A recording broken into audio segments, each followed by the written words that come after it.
Salam jumpa lagi untuk kita sekalian pada hari ini. Senang bertemu, bertatap muka satu dengan yang lain. Dan pada kesempatan ini kita akan bersama-sama merenungkan sebagian dari isi Alkitab yang ditentukan, yang dimintakan kepada saya untuk disiapkan, yaitu dari surat Filipi pasal 2 ayat 19 sampai dengan pasal 3 ayat 1. Ya. Oke, sebelum kita membaca Alkitab, marilah kita berdoa. Ya Tuhan, siapkan kami semua untuk menghadap Engkau dalam perenungan tentang firman-Mu. Kiranya kami semua dikayakan, diperkaya melalui perenungan, pembahasan kami atas bagian Alkitab yang akan kami renungkan. Roh Kudus-Mu bekerja sehingga mengarahkan kami untuk berbicara, mendengar, merenungkan seturut dengan kehendak-Mu saja. Dalam nama Tuhan Yesus yang mempersiapkan kami untuk perenungan ini. Amin.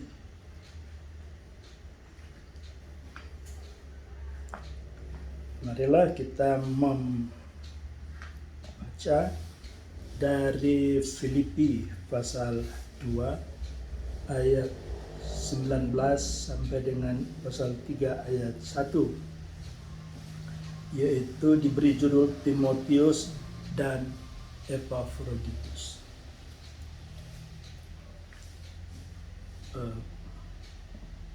Paulus menulis begini: "Tetapi dalam Tuhan Yesus ku harap segera mengirimkan Timotius kepadamu, supaya tenang juga hatiku oleh kabar tentang hal ihwalmu. Karena tak ada seorang padaku yang sehati dan sepikir dengan aku, dan yang begitu bersungguh-sungguh memperhatikan kepentinganmu. Sebab semuanya mencari kepentingannya sendiri, bukan kepentingan Kristus Yesus. Kamu tahu bahwa kesetiaannya telah teruji dan bahwa ia telah menolong aku dalam pelayanan Injil sama seperti seorang anak menolong bapaknya. Dialah yang kuharap untuk kukirimkan dengan segera sesudah jelas bagiku bagaimana jalannya perkaraku. Tetapi dalam Tuhan aku percaya bahwa aku sendiri pun akan segera datang. Sementara itu, kuanggap perlu mengirimkan Epafroditus kepadamu, yaitu saudaraku dan teman sekerja serta teman seperjuanganku, yang kamu utus untuk melayani aku dalam keperluanku. Karena ia sangat rindu kepada kamu sekalian, dan susah juga hatinya, sebab kamu mendengar bahwa ia sakit. Memang benar ia sakit dan nyaris mati. Tetapi Allah mengasihani dia, dan bukan hanya dia saja, melainkan aku juga, supaya duka citaku jangan bertambah-tambah. Itulah sebabnya aku lebih cepat mengirimkan dia, supaya bila kamu melihat dia, kamu dapat bersuka cita pula dan berkurang duka citaku. Jadi sambutlah dia dalam Tuhan dengan segala sukacita dan hormatilah orang-orang seperti dia. Sebab oleh karena pekerjaan Kristus, ia nyaris mati. Dan ia mempertaruhkan jiwanya untuk memenuhi apa yang masih kurang dalam pelayananmu kepadaku. Akhirnya saudara-saudaraku, bersukacitalah dalam Tuhan. Demikianlah pembacaan Alkitab yang akan kita renungkan bersama.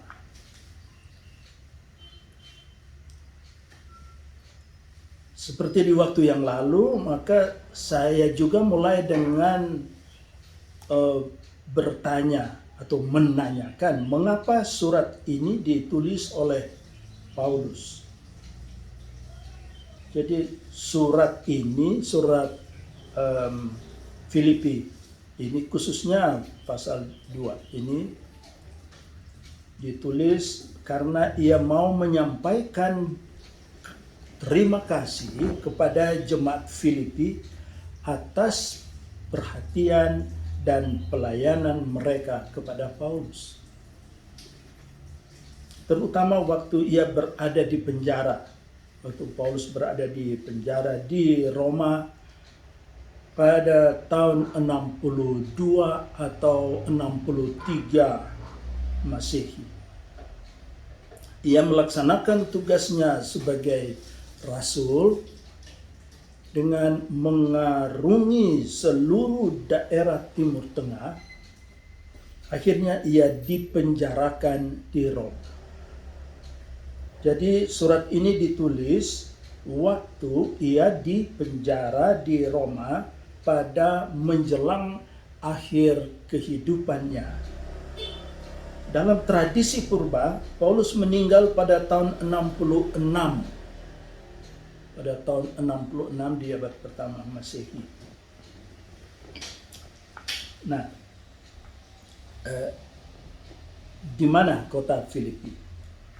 Kota dan jemaat Filipi ada di provinsi Makedonia. Kalau kita membuka Alkitab bagian akhir, kita akan temukan peta Alkitab di sana, dan kita akan melihat ada daerah Makedonia di sebelah utara, dan di situ ada kota Filipi. Filipi adalah kota yang pertama-tama dibangun oleh Paulus di Eropa. Dalam perjalanan pekabaran Injil yang kedua dari Rasul Paulus. Dan kalau kita mau baca tentang kisah perjalanan pekabaran Injil kedua, kita boleh buka dalam kitab Kisah pasal 16. Di sana kita akan dapat gambaran bagaimana perjalanan pekabaran Injil kedua dilaksanakan. Pada zaman Paulus, kota Filipi itu atau jemaat Filipi adalah jemaat yang ada di kota Filipi yang kecil, sebenarnya kotanya tidak terlalu besar, dan juga jemaatnya tidak besar, dan juga jemaat itu miskin tapi baik hati dan suka menolong. Itulah ciri daripada jemaat Filipi. Dan dikatakan dalam surat ini kita akan melihat bagaimana Paulus menerima bantuan keuangan dari jemaat Filipi. Dalam pasal 4, juga kalau kita membaca 2 Korintus pasal 11, kita akan temukan di sana bagaimana jemaat mengirim bantuan kepadanya. Nah, waktu Paulus berada di penjara, Paulus ditemani oleh Timotius. Dikatakan kalau kita baca dalam 1 Timotius 1 ayat 2, Timotius itulah adalah anak dalam iman. Artinya karena Paulus, maka Timotius itu Bukan saja menjadi Kristen tetapi menjadi pelayan Tuhan. Dikatakan bahwa Timotius ini sehati sepikir dengan Paulus. Seorang yang kesetiaannya telah teruji. Ya, ada memang tidak disebutkan, tetapi tentu beberapa peristiwa terjadi di mana Timotius ini diuji iman dan kesetiaannya. Nah, ia menolong Paulus supaya sebagai anak terhadap Bapa. Kita lihat dalam ayat 20 dan 22. Ya. Jadi sebagai anak terhadap Bapa dalam pelayanan Injil, dan ia sungguh-sungguh memperhatikan kepentingan jemaat Filipi. Ayat-ayat ini menggambarkan hubungan yang intim dan mesra antara Paulus dan Timotius. Di penjara, Paulus berharap akan segera mengirim Timotius ke Filipi. Sebaiknya juga kita lihat, kalau kita lihat di peta, itu jarak antara Filipi dan Roma. Karena kalau dari Roma ke Filipi, kalau ikut laut itu jadi dia harus menghadap ke selatan dulu, baru ke barat, baru kemudian ke utara. Dan itu panjangnya atau jauhnya ya, ada kira-kira 900 km dari Filipi itu ke Roma kalau ia ikut laut. Tetapi kalau ikut darat dulu, jadi langsung ke barat, kemudian di bagian barat dia naik kapal terus ke Roma, itu kira-kira itu akan ditempuh 700 km. Jadi karena hanya setengah perjalanan lewat laut, setengahnya lewat darat. Nah, Paulus segera mengirim Timotius, dikatakan supaya ia tenang, karena melalui Timotius ia akan mendengar kabar tentang keadaan dan kemajuan jemaat Filipi. Itu yang diharapkan. Nah, sementara itu, atau di waktu yang bersamaan, Paulus merasa perlu juga untuk mengirim Epafroditus. Itu seorang teman pelayan juga. Epafroditus. Paulus rasa perlu untuk dikirim juga ke Filipi. Jadi waktu itu Epafroditus ada di Roma bersama dengan Paulus. Nah, siapa dia? Siapa Epafroditus? Ia adalah teman sekerja dan seperjuangan yang diutus oleh jemaat Filipi pergi untuk melayani Paulus di Roma. Sangat mungkin Epafroditus adalah orang Filipi yang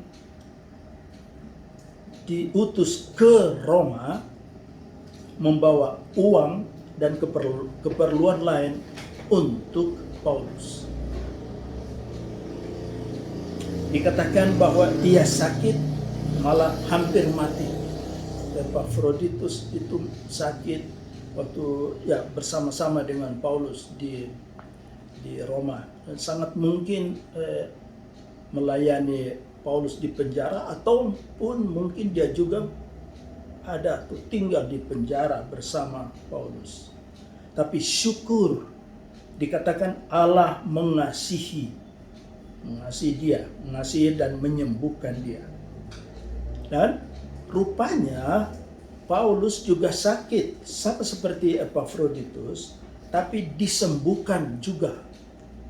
Allah menyembuhkan dia. Nah, di ayat 27 dikatakan Allah mengasihani dia. Maksudnya Epafroditus sakit, tapi Allah mengasihani dia. Sebenarnya berarti di sini Allah berbelas kasihan terhadap Epafroditus atau menunjukkan kemurahan kepada Epafroditus dengan menyembuhkannya dari sakit keras itu.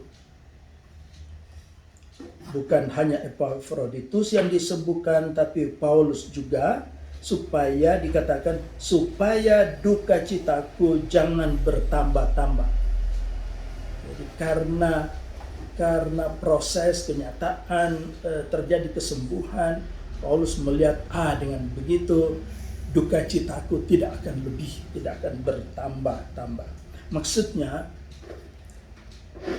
gangguan sakit itu memang mendukacitakan Paulus.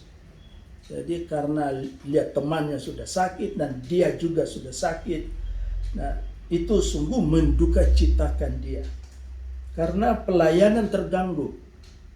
Mungkin orang-orang yang datang mohon pelayanan tapi tidak bisa dilayani. Orang-orang yang memerlukan penguatan iman tidak bisa dilayani. Kalau di samping itu ia harus mengurus temannya yang sakit, dan itu akan sangat mengganggu dia. Dan itulah yang mendukacitakan Paulus. Makanya setelah sembuh, keadaan memungkinkan, maka ia ingin segera mengirim Epafroditus ke Filipi setelah sembuh tentu. Ya. Kata di sini dipakai kata lebih cepat. Sebenarnya kurang tepat terjemahan itu, bukan lebih cepat, tapi ingin segera. Sebenarnya terjemahan yang lebih tepat adalah ia ingin segera mengirim Epafroditus. Nah, sebagai warga negara, sebagai warga dan jemaat, Epafroditus sangat rindu kepada saudara-saudaranya di Filipi dan merasa sedih. Ia merasa sedih karena jemaat Filipi sudah dengar bahwa dia sakit. Jadi sebagai seorang sekampung itu tentu dia tidak rasa aman, tidak rasa enak. Dia sangat rindu untuk berjumpa dengan saudara-saudaranya sekampung. Akhirnya Paulus minta supaya Epafroditus disambut dengan penuh sukacita dan menghormati dia yang karena pekerjaan Kristus ia hampir mati. Inilah sepintas gambaran sepintas tentang penceritaan tentang bagaimana Timotius dan Epafroditus mau dikirim ke Filipi. Mari kita telusuri sekarang apa yang menjadi pelajaran dan pesan yang dapat kita simak dari pasal 2 ini. Ada beberapa hal yang saya usulkan di sini. Pertama, Paulus dalam semua perjuangan dan pengabdiannya selalu disertai dengan pergumulan dan tantangan. Di mana saja ia pergi, apapun yang ia perbuat, ia selalu menghadapi tantangan, penderitaan, bahkan aniaya. Orang Yahudi terutama berupaya untuk membunuh dia. Nah, situasi yang sama juga dialami oleh siapapun yang mau mengambil bagian dalam tugas pelayanan gereja. Siapapun artinya kapanpun dan dimanapun, di mana ada orang yang memberi diri untuk tugas pelayanan gereja, pasti akan mengalami aniaya, penderitaan, dan tantangan. Salib selalu menyertai orang-orang yang memberi diri dalam tugas pelayanan gereja. Perjuangan untuk menegakkan kebenaran Injil selalu ada rintangan dan hambatan. Banyak orang yang menolak menerima Kristus dalam hidupnya. Walaupun sudah ditawarkan untuk hidup dalam Kristus, tapi hampir di mana-mana ada penolakan. Injil tentang keselamatan dari Kristus masih banyak penolakan. Gereja, tempat ibadah di banyak tempat, khususnya di Indonesia, dipaksa ditutup atau dibakar. Itu bukti daripada penderitaan umat Allah. Tapi walaupun demikian, di mana terjadi penolakan, di sana selalu ada jalan untuk terus memberitakan Injil. Di sana selalu ada waktu untuk melihat jalan yang disediakan oleh Tuhan. Itu hal pertama yang menjadi pesan bagi kita. Yang kedua, hubungan dan kerjasama yang baik di antara para pelayan Tuhan akan sangat membantu tugas pelayanan gereja. Teman yang sangat dekat dengan Paulus, yaitu Timotius, adalah teman pelayan yang sehati dan sepikir dengan Paulus. Kehidupan para pelayan sungguh memerlukan kerjasama, tetapi juga sehati dan sepikir satu terhadap yang lain. Tidak ada seorang seperti Timotius yang begitu dekat dengan Paulus. Itulah gambaran dari Filipi 2 ini. Dia adalah orang yang bersungguh-sungguh memperhatikan kepentingan jemaat Filipi. Pada waktu yang sama juga sungguh-sungguh memperhatikan keadaan dan kepentingan pelayanan Paulus. Ia dituntun dan dibina oleh Paulus menjadi pelayan yang sungguh-sungguh fokus terhadap pelayanan jemaat dan mengesampingkan urusan lain. Belajar dari Timotius, jelas bahwa hubungan yang baik di antara pelayan, di antara penatua, di antara syamas, di antara guru agama dan pendeta, sebagai para pelayan khusus, sungguh sangat penting. Perhatian penuh terhadap kepentingan jemaat, menaruh pikiran dan perhatian terhadap kebutuhan jemaat adalah yang utama.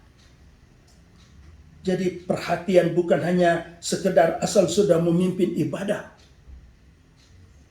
Itu perhatian sebagai hal yang pertama adalah hal-hal yang sangat penting dalam pengabdian dan kehambaan para pelayan Tuhan. Untuk alasan-alasan tersebut, itulah Paulus berharap segera mengirim Timotius ke sana, yaitu untuk memikirkan kepentingan jemaat di Filipi. Alasan untuk mengirim Timotius adalah supaya dari Timotius Paulus akan mendengar kabar berita tentang keadaan dan kemajuan jemaat Filipi. Tapi selain itu Paulus mengharapkan Timotius akan mensukacitakan Paulus. Karena apa? Karena ia akan menasehati jemaat supaya tidak mencari kepentingan sendiri, seperti dikatakan dalam ayat 21. supaya menasehati mereka supaya tidak mencari kepentingan sendiri tapi kepentingan Kristus Yesus. Mungkin karena jemaat Filipi ini miskin, maka semua aktivitas terarah hanya kepada mencari kebutuhan keluarga sendiri atau kepentingan diri sendiri. Suasana persekutuan, perhatian satu terhadap yang lain sebagai prinsip kehidupan dalam Kristus sudah diabaikan. Nah, rupanya Paulus mendengar berita ini tentang jemaat Filipi. Masing-masing hanya urus diri sendiri tanpa melihat orang-orang lain yang susah dan melarat, yang memerlukan penguatan iman. Banyak orang yang sudah terbiar, tidak dilayani, tidak dikunjungi. Paulus mau agar jemaat belajar dari semangat Timotius yang selalu memikirkan kepentingan sesama, kepentingan orang banyak, kepentingan jemaat. Saudara, semangat yang sama juga diingatkan kepada kita supaya kendati kita semua sedang menghadapi pergumulan yang besar, yang sama. Karena apa? Sekarang ini kita bersama-sama, siapapun menghadapi pergumulan besar yang sama. Karena COVID-19. Dengan membatasi diri keluar rumah, membatasi pertemuan yang sudah ditetapkan tetapi dibatalkan. Tetapi komunikasi kita mestinya jalan terus. Lewat HP, lewat WA, atau video call.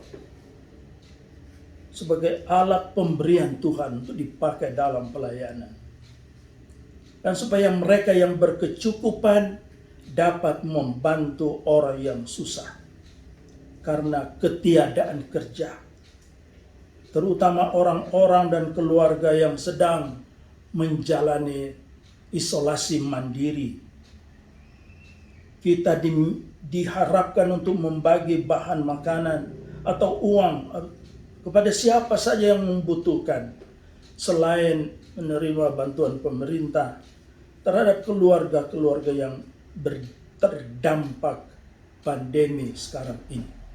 Saya dengar dan saya tahu bahwa di mana-mana memang kita telah mempraktekkan hal itu. Tetapi selalu kita dipanggil, selalu diingatkan. Karena masih begitu banyak orang yang tertinggal, yang terbiar, yang tidak dilayani. Itulah pesan yang kedua.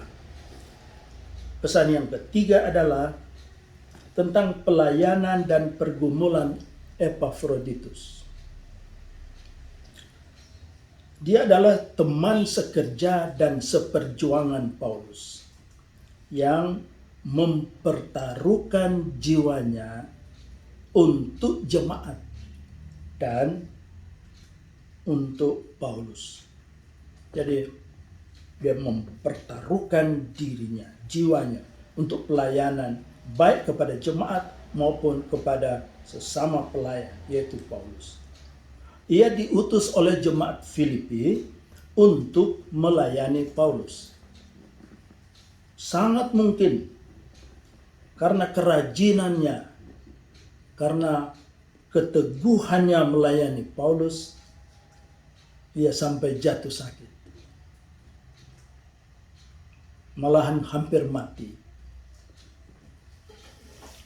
Sebagai sesama jemaat, ia sangat rindu berjumpa dengan jemaatnya di Filipi. Dan dikatakan susah juga hatinya. Paulus menulis susah juga hatinya. Sebenarnya terjemahan yang lebih pas adalah ia sangat susah dan terganggu. Karena apa?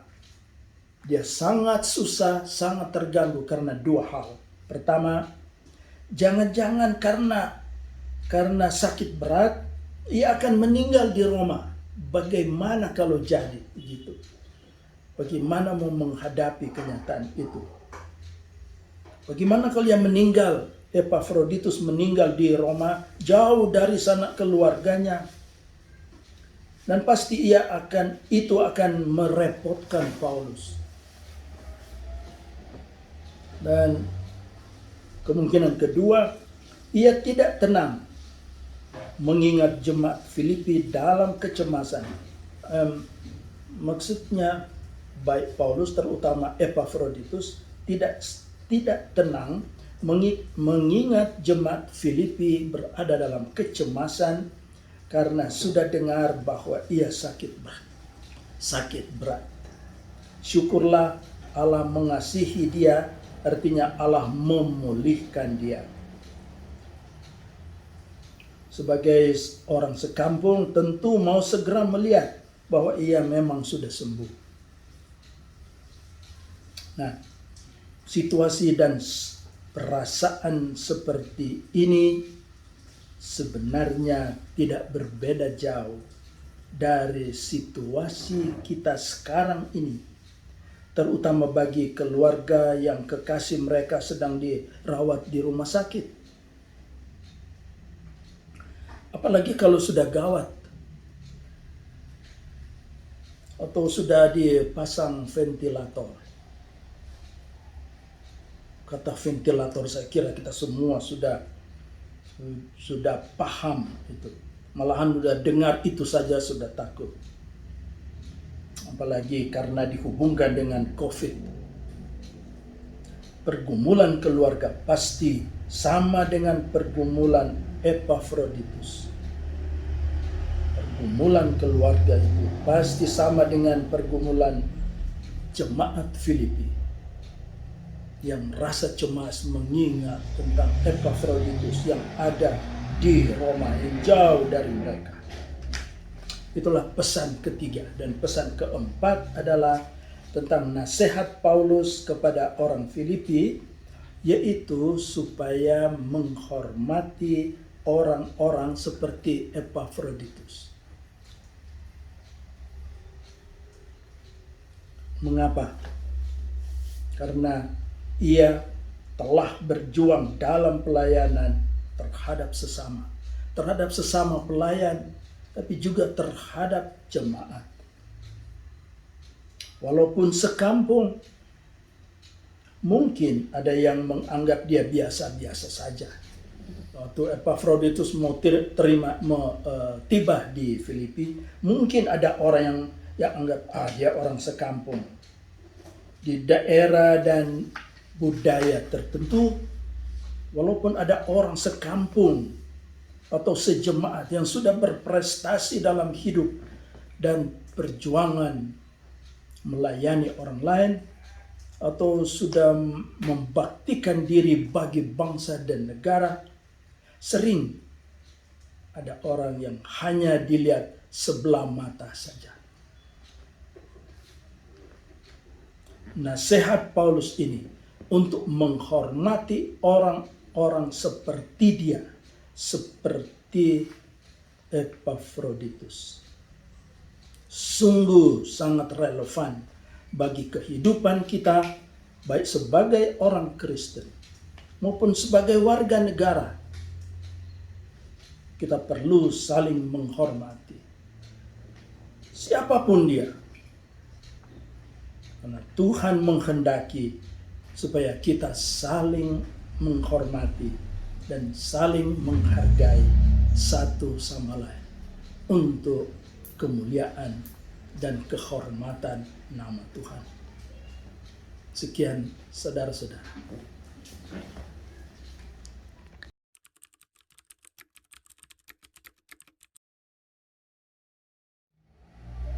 Rasanya sulit mau menjelaskan tentang persamaan karakter mereka secara tepat. Kalau ditanyakan begitu. Tetapi saya kira kita juga boleh sebutkan bahwa persamaan karakter mereka maka sebagai pelayan Kristus adalah orang yang suka memberi diri, suka memanfaatkan waktu yang Tuhan berikan bagi kepentingan orang lain. Saya kira mereka bertiga punya karakter yang sama dalam hal rela memberi diri, dipakai oleh Tuhan untuk melayani orang-orang sesuai dengan kebutuhannya, dan di atas semuanya dalam hal sebenarnya membahasakan penginjilan dalam arti yang luas. Itu menjadi karakter mereka bersama. Ya. Perbedaan, kalau tanya perbedaan mungkin Paulus, saya rasa Paulus adalah orang yang secara teori tentang ajaran agama itu kan dia dilengkapi, dia sekolah memang ya di bawah Gamaliel itu, dia dilengkapi sebagai seorang yang fasih, yang patuh, setia terhadap aturan-aturan agama. Itu saya kira dia adalah orang, mungkin di situ walaupun tidak begitu penting, tetapi disitulah terletaknya perbedaan antara Paulus dan Timotius. Apalagi Timotius itu adalah anak dalam iman, itu artinya melalui Paulus Timotius belajar, ya, dan akhirnya Timotius menjadi pelayan Tuhan juga karena Paulus. Jadi dalam hal ini Paulus menjadi semacam guru juga, penuntun, pembina sesama pelayan yang akhirnya mengadakan pekerjaan pelayanan panggilan yang sama. Tentang Epafroditus, saya kira kita boleh membayangkan itu, ketangguhannya itu, bukan saja ketelitiannya, tetapi pemberian diri dan semangat juang secara jasmani itu dia pertaruhkan. Karena kalau betul bahwa dia sakit karena dia punya pelayanan itu kesana kemari, melayani Paulus dan mungkin melayani juga orang-orang yang mau datang kepada Paulus, dan dia bersama-sama melayani orang-orang lain. Itu barangkali boleh dikatakan disitulah kelebihannya, karena tidak lagi memperhitungkan batas kemampuan secara fisik sampai dia sakit. Nah, kalau benar karena itu, maka kita boleh katakan bahwa luar biasa ini Epafroditus di sini. Ya. Ya mungkin itu ya penjelasan tentang perbandingan atau kelebihan atau kesamaan mereka. Ya. Dalam hal kesamaan tentu mereka sama-sama merasa diri dipakai oleh Tuhan, terpanggil untuk pergi menyampaikan kasih dan kemurahan Tuhan melalui penginjilan mereka di tempat-tempat yang jauh ataupun yang dekat dengan mereka.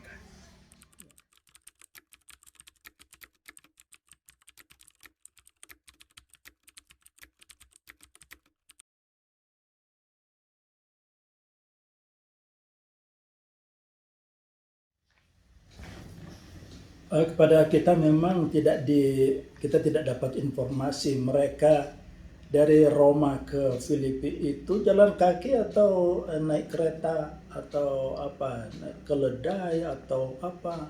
Memang tidak ada data informasi tentang soal itu, sehingga kita sulit mau mengatakan betapa lelahnya dia. Tetapi yang menonjol adalah tentu semangat untuk memberi diri bagi pelayanan terhadap orang banyak. Saya kira itu yang menjadi kunci di sini. Semangat. Nah, bagaimana sampai Paulus mengadakan hal itu? Kenapa sampai dia menyuruh mereka untuk pergi? Karena ia sendiri telah mengalaminya. Sejak perjalanan pekabaran Injil pertama, ya, itu dia sudah melaksanakan tugas pelayanan dengan pada umumnya jalan kaki. Ya. Memang mungkin disertai di beberapa tempat dia disertai dengan teman-teman, ada juga yang menemani dia, tetapi alat atau kendaraan yang dipakai itu mungkin ada kereta yang dipakai, walaupun kita tidak tahu persisnya bagaimana, ya, tetapi dengan maksud untuk menyatakan kasih kepada orang lain, dengan maksud menyampaikan kabar baik dari Yesus Kristus. Itu yang mendorong dia untuk pergi, apakah jalan kaki atau naik kereta atau apa. Itu yang saya kira dialami atau dilakukan baik oleh Paulus maupun teman-teman pelayan yang lain. Hal yang berikut yang mungkin boleh ditambahkan adalah karena keakraban terutama Paulus dengan jemaat-jemaat yang dia kunjungi itu, termasuk Filipi tentu, karena keakraban, hubungan yang baik, hubungan yang mesra dengan jemaat, itu yang menjadi motivasi kuat juga baginya untuk pergi memeriksa keadaan mereka, apakah mereka baik-baik saja. Karena untuk itulah Timotius dan Epafroditus dikirim ke sana untuk pergi cari tahu keadaan mereka. Kenapa? Karena bukan saja Epafroditus, hati Paulus pun ada di sana. Dia tahu bahwa di sana ada jemaat yang menanti kedatangan para pelayan Tuhan. Dan karena itu tidak memikirkan biaya atau kelelahan atau apapun, ia segera berangkat, dan dalam hal ini menyuruh Timotius dan kemudian Epafroditus untuk pergi memeriksa keadaan jemaat di sana. Nah, jadi kata kunci di sini ialah komunikasi. Itu komunikasi antara Paulus dan jemaat-jemaat yang telah dibangun, dan sementara dibangun itu yang menjadi dorongan bagi dia dan teman-temannya untuk melaksanakan tugas pekabaran Injil ini, untuk berkunjung, untuk mengadakan penggembalaan di sana, untuk melihat keadaan mereka, melihat kebutuhan apa yang sangat diperlukan bagi mereka semua.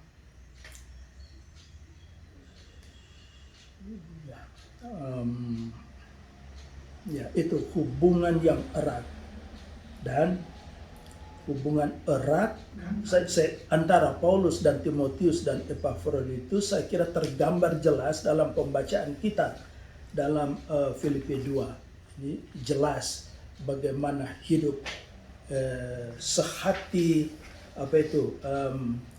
dengan Timotius. Dia adalah seorang sehati dan sepikir dengan aku, dengan Paulus. Itu. Jadi dalam segala hal mereka satu. Mungkin tidak pernah berkelahi mereka atau apa. Mungkin berdebat, tapi saya kira tidak sampai berpisah. Ya, Kalau Epafroditus saudaraku, saudaraku di sini saya kira dia dimaksud sini lebih kepada pengertian saudara di dalam iman kepada Kristus dan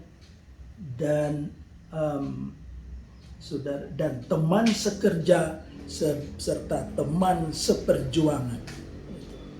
Jadi teman sekerja dalam hal ini sebenarnya mau memberi syarat kepada kita bahwa Paulus tidak melihat perbedaan antara dia dengan teman-teman pelayannya.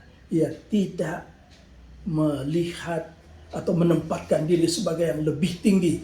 Seorang pelayan dia adalah lebih tinggi.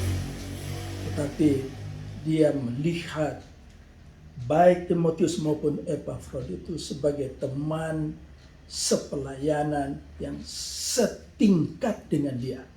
Saya kira itu juga boleh menjadi pelajaran yang baik bagi kita masa kini, terutama dalam kehidupan para pelayan yang menganggap ada satu dua orang tertentu yang lebih tinggi dari dia atau dari pelayan yang lain.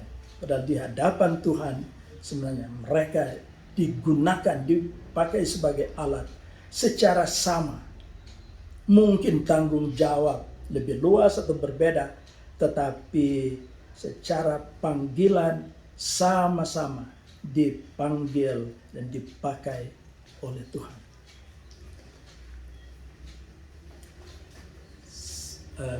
Kalau sudah oleh begitu penjelasannya, maka tentu pada akhirnya saya mengucapkan terima kasih atas perhatian kita sekalian yang telah mengikuti dan juga bersama-sama merenungkan makna dari dari Filipi pasal 2 ini. Bukan saja tentang sejarah tentang Paulus masa lalu, tetapi juga sejarah kita masa kini, sejarah pelayanan kita yang perlu kita bangun, belajar dari semangat dan pengabdian dari para pendahulu, para pelayan Tuhan di masa lalu, kiranya menjadi motivasi yang kuat bagi kita di dalam kita meneruskan kerja pelayanan kita. Apakah kita sebagai pendeta, apakah kita sebagai penatua, syamas, guru agama, kostor, pemain musik atau apapun dalam gereja, kita semua sama-sama dipanggil oleh Tuhan untuk melayani Dia sesuai dengan bakat dan karunia yang diberikan kepada kita. Saya kira itulah ucapan saya yang terakhir, dan seperti biasanya kita mengakhiri perbincangan kita ini dengan doa. Mari kita berdoa. Terimalah syukur kami ya Tuhan atas kesempatan yang Engkau berikan bagi kami untuk merenungkan, untuk memikirkan bagaimana pelayan firman Tuhan di masa lalu boleh memberi pelajaran bagi kami sebagai pelayan masa kini yang memberi diri, waktu untuk melayani orang banyak. Kiranya kami disiapkan oleh Tuhan untuk melanjutkan tugas panggilan kami. Dan kiranya Tuhan memampukan kami, menyemangati kami di dalam pemberian diri kami sebagai pelayan-pelayan-Mu, tetapi juga sebagai orang-orang yang percaya kepadamu. Demi Kristus kami bermohon kepadamu. Amin.